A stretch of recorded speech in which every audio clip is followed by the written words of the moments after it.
today he sent us a check for $130 million.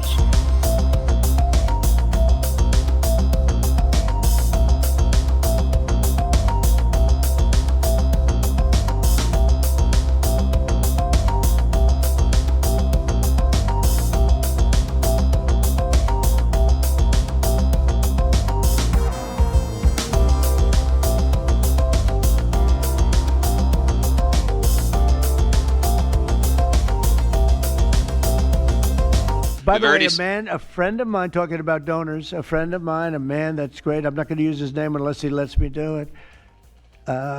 Susie can tell you about this, but he called us the other day and he said, I'd like to contribute any shortfall you have because of the Democrat shutdown. I'd like to personally contribute any shortfall you have with the military, because I love the military and I love the country. And any shortfall, if there's a shortfall, I'll contribute it. And today he sent us a check for $130 million. I would love to tell you he doesn't really want the recognition, if you want to know the truth, but he gave us a check for $130 million, which was sort of a shortfall, yeah. And that's going to go to the military.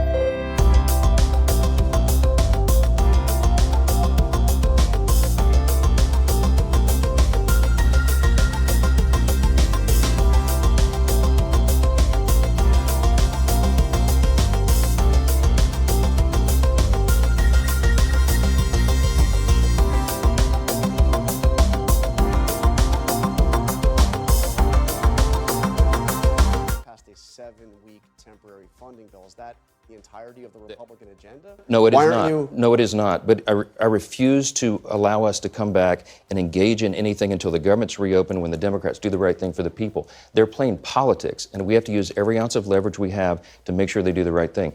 Why aren't you working on that now? We are working on that. We don't have to be on the House floor to do it.